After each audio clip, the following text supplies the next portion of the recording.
Herkese merhaba arkadaşlar. Kanalıma hoş geldiniz.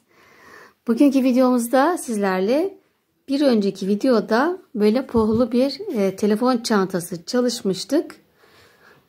Bugün de bu çantamızın tavşanlısını yapacağız. Çok beğenildi. Çok da istendi. O yüzden bir tane daha yapalım istedim. Bir çeşit daha yapalım.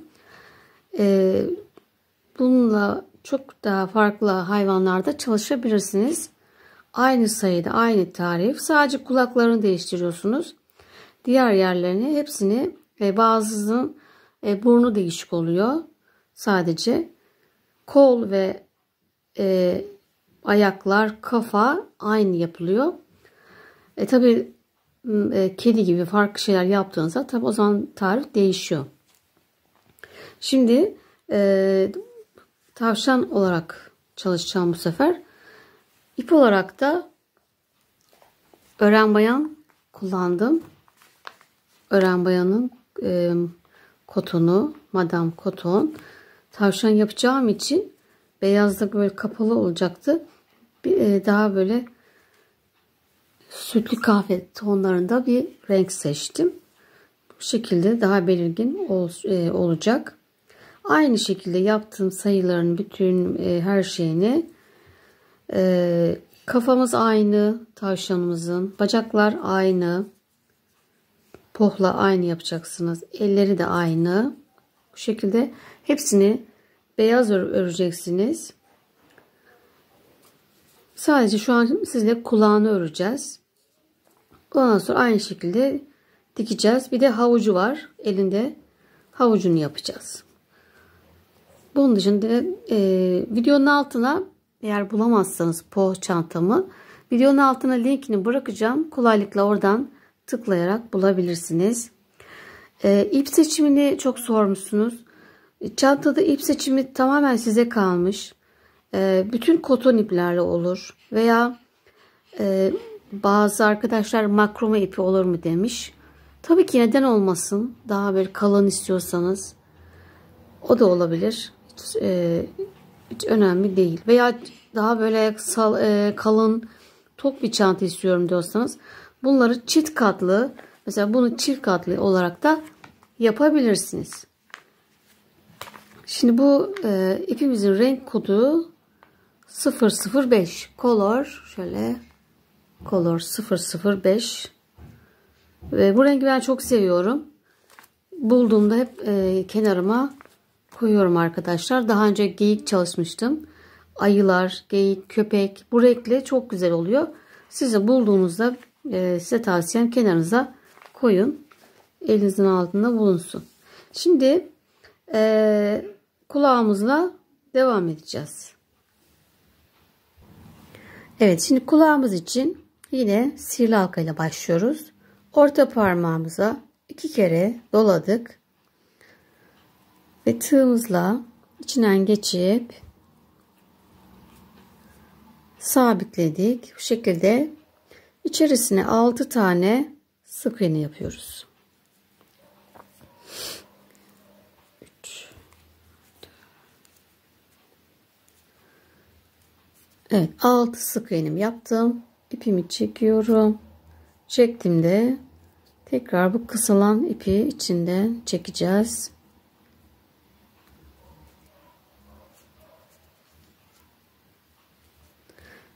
Tekrar bu ipimizi çekerek birinci sıramızı yaptık. İlk ilmeğe batıp ilmek kaydıralım. İlk yer biraz zor oluyor sıkış yaptığımız için. Evet, ilmek kaydırıp içinden geçirdim. Bir zincir çekiyoruz. İkinci sırada hepsine çift batalım.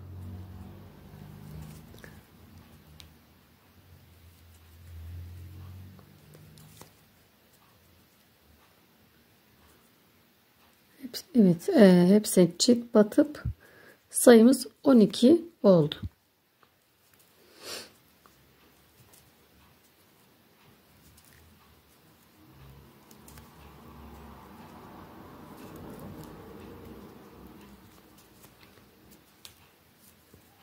Evet, ikinci sıramızı bitirdik. Şöyle araya koyalım, sıramız belli olsun diye. Üçüncü sırada bir tek, bir çift, bir tek, bir çift, toplam 6 tekrar yapıyoruz. Sıra sonunda 18 sık iğnemiz olacak. Bir tek, bir çift, bir tek, bir çift,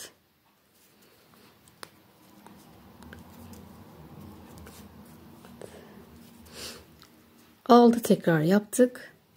Üçüncü sıramızı bitirdik.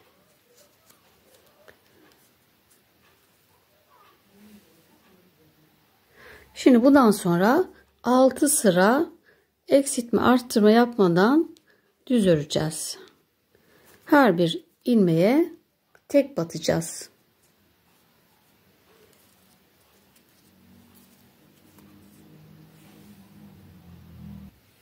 Evet, 6 sıra düz örgümü tamamladım. Şimdi 10. sıradayız.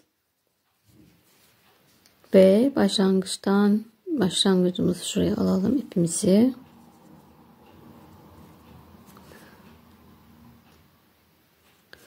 Şimdi 2 tane peş peşe azaltma yapıyoruz.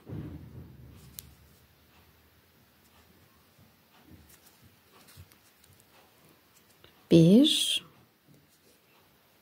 ve ikinci azaltma. 2 tane peş peşe azalttım. Şimdi 5 tane tek batalım. 1 2 3 4 5. Yine 2 tane peş peşe azaltıyoruz.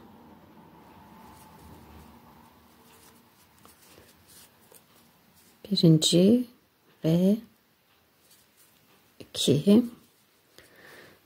Şimdi geri kalan 5 taneye tek batıyoruz.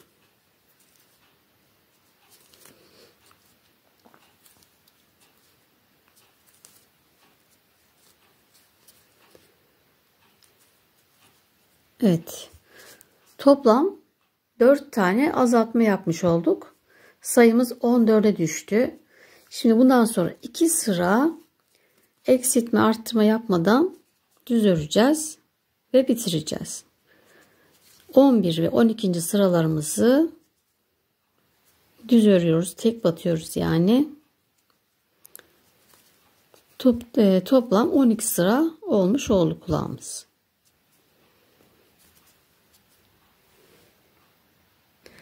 Evet, sıra sonuma geldim ve ilmek kaydırarak bitiriyoruz. Bir zincir çektim. Biraz şöyle dikiş için uzun bırakıyorum.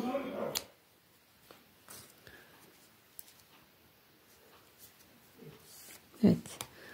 Kulağımız da bitti. Kulaklarımız hazır. Bütün parçalarımız hazır. Şimdi dikişe geçmeden önce tavşanımızın kulaklarını dikelim ve ağzını çalışalım. Evet, burnumuz için ben pembe renk tercih ettim.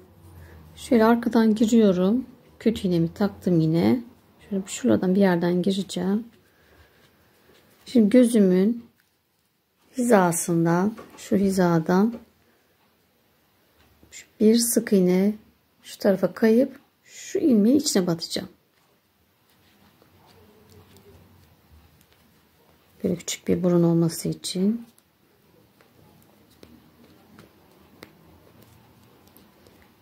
Şuradan gireyim. İğnem yetmedi boyu. Şuradaki ilmeğin içine batıyorum. 1,5 sıra olmuş oluyor. Şunu içeri itelim. Buradan da bir sık iğne, onun yanındaki sık iğnenin de yine ortasına batıyoruz. Şöyle.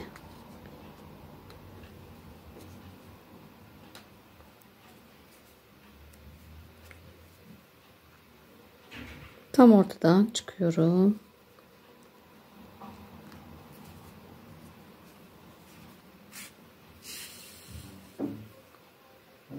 İpi de içinden geçirdim. Bu şekilde küçük bir burun yaptık. Bunu isterseniz kırmızıyla da yapabilirsiniz. Veya biraz daha koyu pembeyle. Size kalmış. Bu şekilde yaptık. İçinden geçirdim. Hemen altındaki sık iğneye bir alttakine şunu içine batıyorum. Öyle denk geliyor çünkü. Tam ortası. Bir yerden çıkalım şöyle.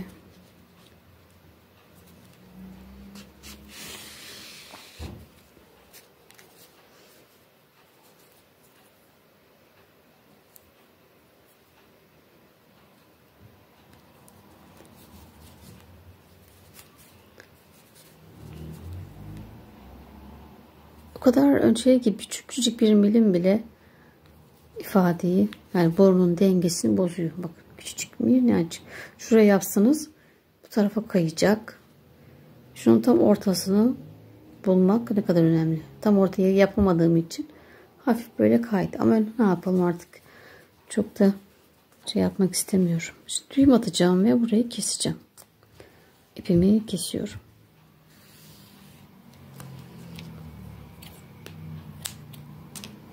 Bunu da içine itelim. Evet, sıra geldi kulaklarımızı dikmeye. Şimdi böyle bunu katlayalım. İpimiz burada. Hemen karşıya geçip burayı birkaç sefer şöyle gidelim.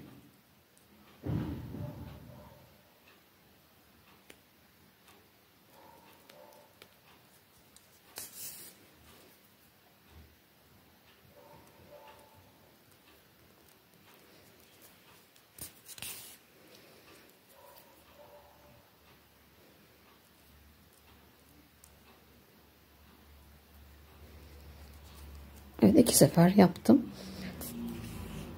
Evet. Burayı birleştirdik.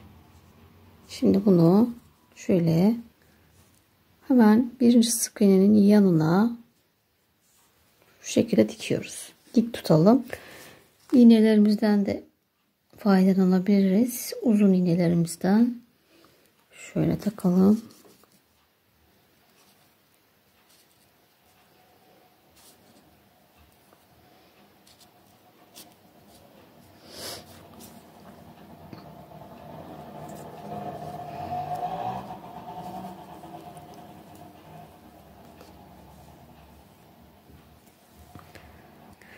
Evet, şimdi bu şekilde buraya bunu dikelim.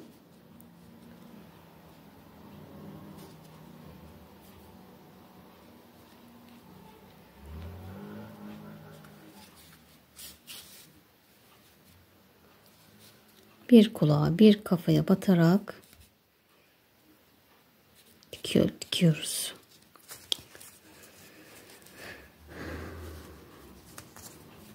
Gerçekten minik işler çok daha zahmetli.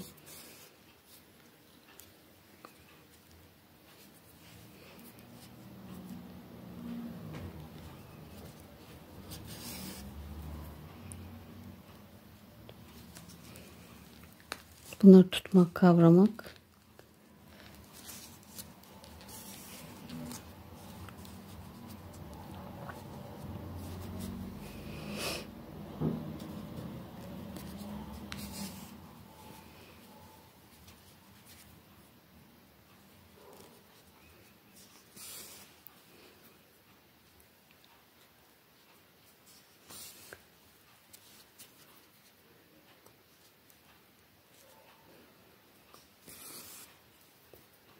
Evet, böyle devam edelim. Evet, kulaklarımızın dikişi de bitti. Kafamız hazır arkadaşlar. Şimdi dikişe geçeceğiz. Dikişimizde yine aynı pohla, fark eden bir şey yok. Birebir aynı dikiyoruz. Aynı yerler. Şurada 5. sıramızın üzerine gelecek bacaklarımız. Arada şöyle 10 sık iğneydi. Kollar da yine aynı. 10. sıra ve 12. sıra arasına yerleştiriyoruz. Kafada tam şöyle ortalıyoruz. Bu şekilde dikeceğiz. Dikişimiz aynı şekilde yani. O yüzden bu videoyu uzatmak istemiyorum bunlarla. Oradan dikiş bilmeyenler diğer videodan bakarak yapabilirler. Şu an dikişimi dikeyim. Daha sonra da havucumuzu yapacağız ve bitireceğiz. Evet, tavşanımızın dikiş işlemini bitirdim arkadaşlar. Kafa dikişi aynı yine. Şurada da 2, 4, 5. sıra üzerinden diktim. 5. sıraya denk gelecek şekilde. Daha geriden yaparsanız kafa aşağıya doğru düşer. O yüzden böyle tam bir şekilde güzel dikin arkadaşlar. Evet, şimdi sıra geldi küçük havucunu yapmaya. Ben böyle biraz ördüm. Şimdi size de sayılarını vereceğim. Zaten üst kısma da yine sayılarını yazıyorum. Oradan da rahatlıkla yapabilirsiniz. Şimdi sihirli halka ile yine başlıyoruz. 6 sık iğne ile ikinci sırada yine 6 sık iğne. Üçüncü sırada bir tek bir çift, bir tek bir çift, bir tek bir çift yapıyoruz. Toplam 3 arttırma 9 oldu. Dördüncü sırada 2 tek bir çift, 2 tek bir çift, 2 tek bir çift yapıyoruz. Yine 3 arttırma, sayımız 12 oldu. Bundan sonra toplam 5 sıra düz öreceğiz. Şimdi ben 5 sıra düz ördüm. Şimdi 2, 4, 6, 8, 9. sırayı bitirmişim. 10. sıradayız. Burada şimdi biraz doldurma işlemi yapalım. İçine elyaf dolduralım. Çok azıcık bir şey.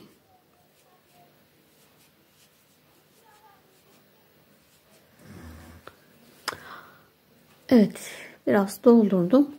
Şimdi azaltmaya başlıyoruz. 2 tekle başlayalım.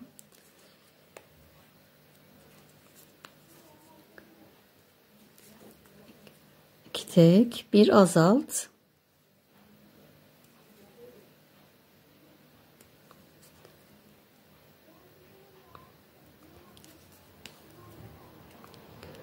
2 tek,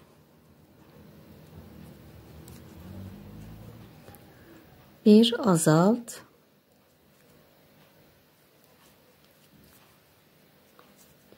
2 tek,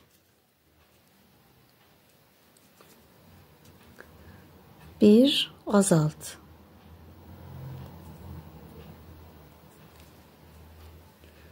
Evet, 9 tane sık iğnemiz kaldı. Şimdi bir tek, bir azalt,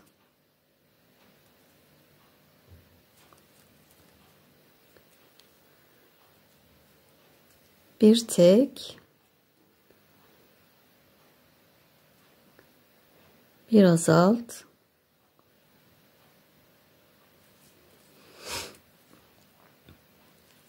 bir tek, bir azalt. 3 tane yine azalttık. 6 sayımız kaldı.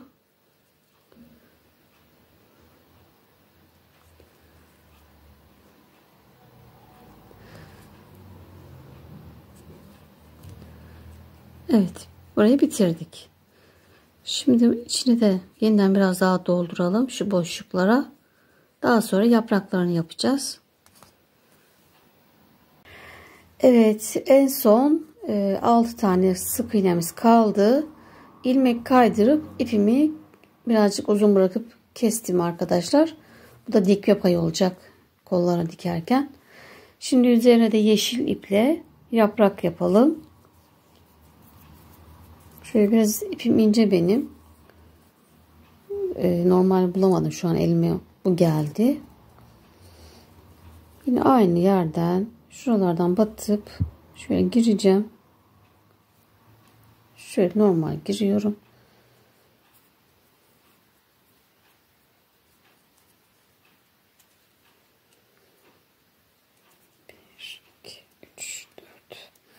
5 zincir çektim. Hemen yanındakine yine batıyorum.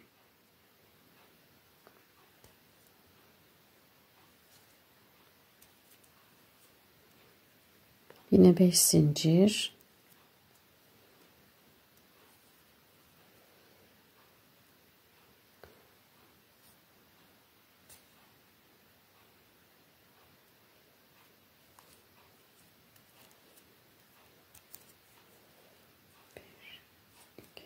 Üç, 4, 5 zincir. Yine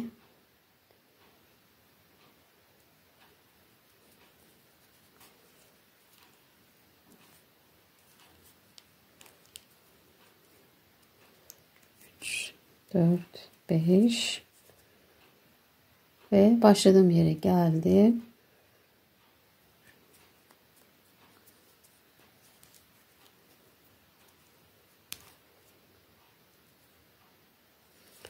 Evet, yapraklarımızı da bu şekilde bitirmiş olduk. Yine ilmek kaydırıp bir zincir çekiyorum.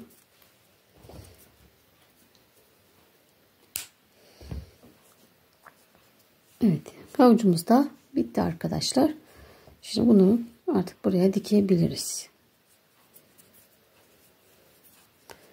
İpi de içeriye çekelim.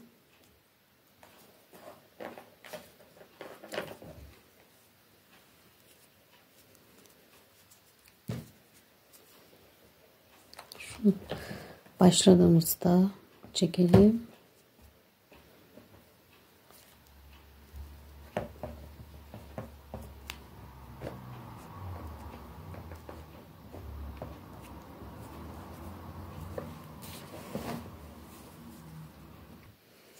Evet, şimdi havucumuzu dikmek için şöyle bir ayarlayalım.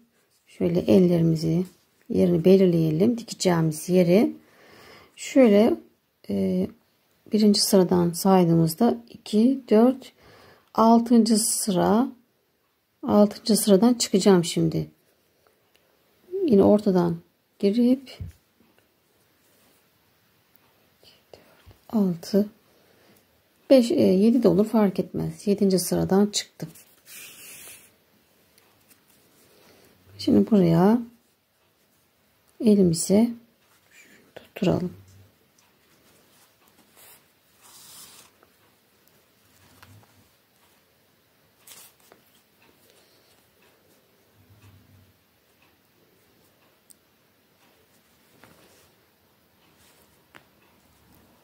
İlk karşıdan çıkıyorum.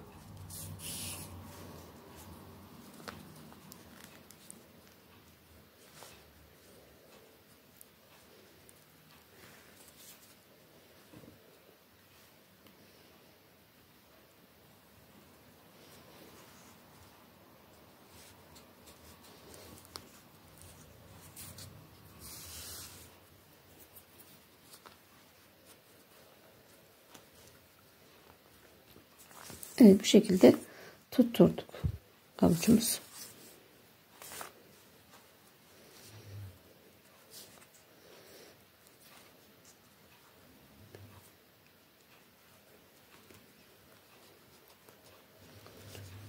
Bunu bir daha da sağlam olsun isterseniz bir kere daha aynı şekilde gidebilirsiniz. Evet, havucumuz da tamam. Hatta bir sıra daha alttan da yapılabilirmiş.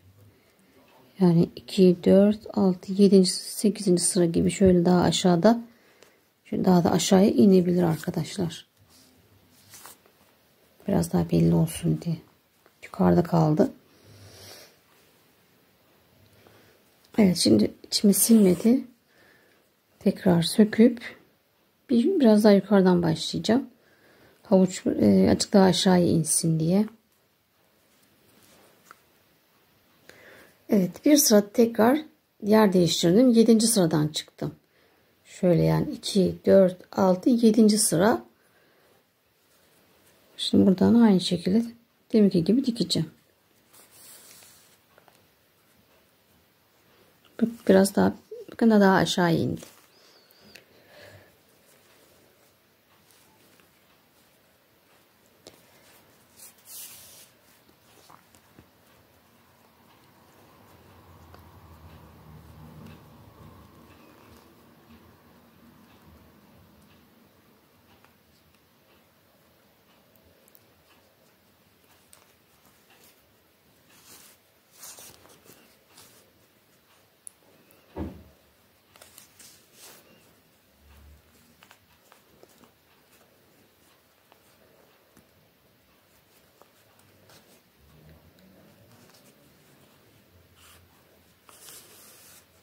Evet. Evet, bir sık iğne bile fark ediyor yani arkadaşlar. Daha iyi oldu. Şimdi ipimizi kesebiliriz.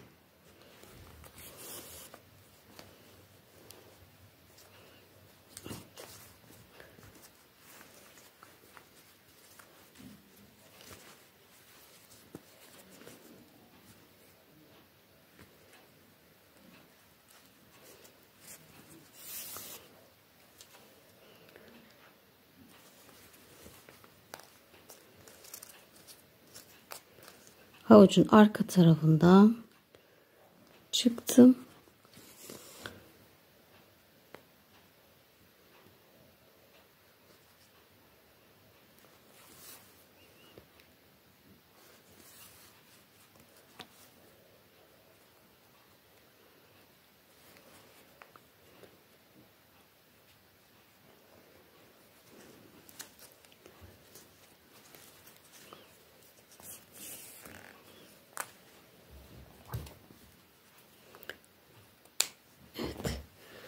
Avucumuz da bitti. Evet, tavşanımızın bütün şeylerini yaptık. Şimdi şöyle bir kulaklarımızı, yanaklarımızı hafiften bir pembeleştirelim. Daha sonra çantamızı bitirmiş olduk. Şimdi boyamızı alalım. Şu kuru postelimizden biraz iki rengi karıştırıyorum. Böyle daha iyi. Şimdi kulağımızın içine böyle güzelce boyayalım. Tabi bunlar yıkanınca çıkıyor. Zamanla dururken bile kendi kendine gidiyor arkadaşlar. Bilmeyenler için bir daha söyleyeyim dedim.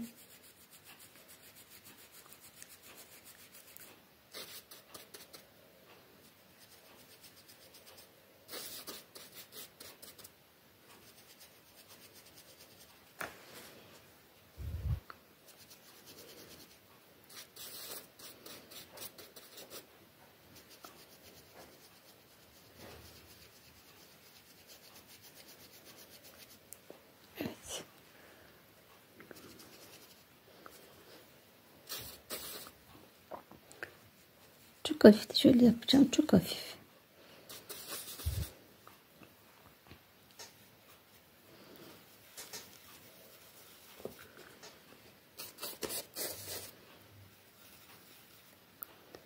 Yapmasak bile olur yani yanaklara. Evet. Bu da tamam. Evet. Yanaklarımızı yaptık ama ben size tavsiyem yanaklarını yapmayın arkadaşlar. Ben çok beğenmedim. Böyle kirli gibi oldu. Ama siz yapmayın. Evet. Çantalarımız bitti. Bu arada tavşanın kolunu şu şekilde diktim. Bu böyleydi. Yönleri farklı yani. Bu dışa doğruyken bu içe doğru meyli. Elinde havuç olduğu için.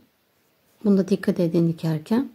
Şöyle yakından görüyorum ki ekran görüntüsü alabilirsiniz.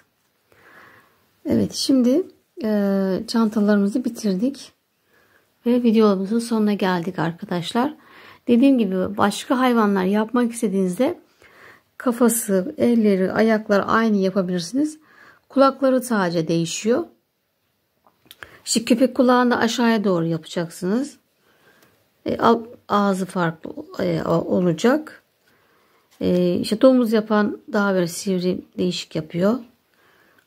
Kedi yaparsanız dik kulaklı. Yani bu şekilde tek değişiklikleri bunlar.